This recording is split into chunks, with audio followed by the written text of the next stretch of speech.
வணக்கம் மக்களே, நான் உங்கள் அறிகரன் மிஸ்டர் கிரோன் சேனலுக்கு வரவேற்கிறேன். நான் போன அந்த யூகே ட்ரம்ப் விசிட் அந்த வீடியோலயே நான் சொன்னேன், இப்போ ஒரு முக்கியமான விஷயம் பேசணும். பங்களாதேஷ்ல என்ன நடந்துகிட்டு இருக்குங்கிறது. உண்மையிலேயே அதுக்கேத்த மாரி ரொம்ப சஸ்பீஷியஸா இருக்குங்க. அங்க நடக்கிற விஷயங்கள்லாம் பார்த்தீங்கன்னா, இப்போ இத ஏன் சொல்ல வரேன்னா, கிட்டத்தட்ட பார்த்தீங்கன்னா, டாக்கால வந்து செப்டம்பர் 10ஆம் தேதி கிட்டத்தட்ட 120 அமெரிக்க மிலிட்டரி அஃபிஷியல்ஸ் வந்து வராங்க. ஒரு 5 ஸ்டார் ஹோட்டல்ல கிட்டத்தட்ட 85% வந்து அறைகள வந்து அவங்க புக் பண்றாங்க. அவங்களோட பேருகள்லாம் வந்து கெஸ்ட் என்ட்ரில என்டர் பண்ணல. திடீர்னு வராங்க.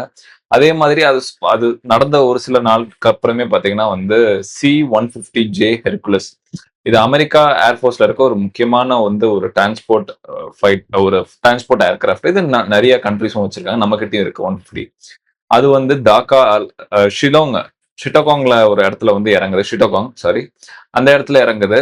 அதே மாதிரி அவங்களோட ட்ரூப்ஸ்லாம் வராங்க. அதே மாரி அதுக்கப்புறம் வந்து ஒரு டைகர் கமாண்ட், அதாவது ஒரு ஜாயிண்ட் எக்ஸர்சைஸ் கொண்டு வராங்க. இது பேர் வந்து USARPC, United states army Pacific command. இது வந்து இந்த மாரி ஒரு ஜாயிண்ட் ட்ரெய்னிங் எக்ஸர்சைஸா பண்றாங்க.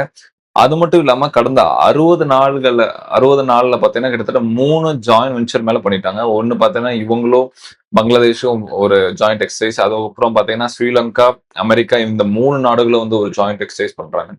இதுல வந்து ரொம்ப மர்மமா நடக்குது. ஏன் திடீர்னு வந்து இவ்ளோ பேர் வந்து அங்க குமிறாங்க? ஏன்னா, கடந்த 2024ல பார்த்தீங்கன்னா, ஜூலை மாதம் வந்து ஷேக் ஹசீனாவோட கவர்ன்மெண்ட் வந்து ஒரு சின்ன ஒரு கலவரம், நேபாள்ல நடந்த மாதிரியே அங்க வந்து ஒரு சின்ன இல்ல, ஒரு பெரிய கலவரமே நடந்து அத வந்து அந்த அரசாங்கத்த வந்து கவிழ்த்தாங்க. அதுக்கப்புறம் பார்த்தீங்கன்னா, முகமது யூனிஸ்ங்கிற நபர் வந்து இப்ப அங்க வந்து தலைவரா இருக்காரு.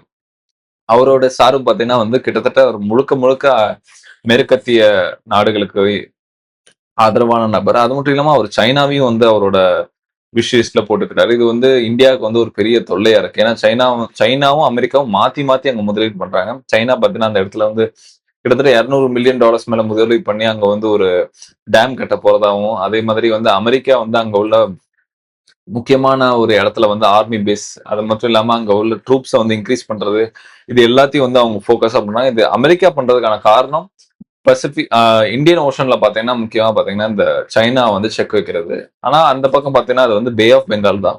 இருந்தாலும் அந்த அந்த ஒட்டுமொத்த இடத்துல பாத்தீங்கன்னா, சைனாவ செக் வைக்குது. அது மூலமா பங்களாதேஷ், அது மட்டும் இல்லாம பக்கத்துல இருக்க மயன்மார், ஏன்னா பங்களாதேஷ், மயன்மாரும் கிட்டத்தட்ட 200 கிலோமீட்டர் உள்ள ஒரு லேண்ட், அந்த தான் வந்து அவங்க பார்டர் ஷேர் பண்றாங்க.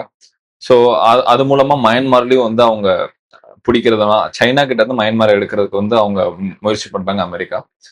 அப்பதான் வந்து ஏசியால வந்து அமெரிக்காவோட டாமினன்ஸ் வந்து இன்னும் அதிகமாக்க முடியுங்கிறது அமெரிக்காவோட திட்டம். இது ஏன் நான் சொல்றேன்னா, மயன்மார்ல ஏற்கனவே இப்போ பாத்தீங்கன்னா, உள்ள வந்து ஒரு சிவில் வார் போய்க்கிட்டு இருக்கு.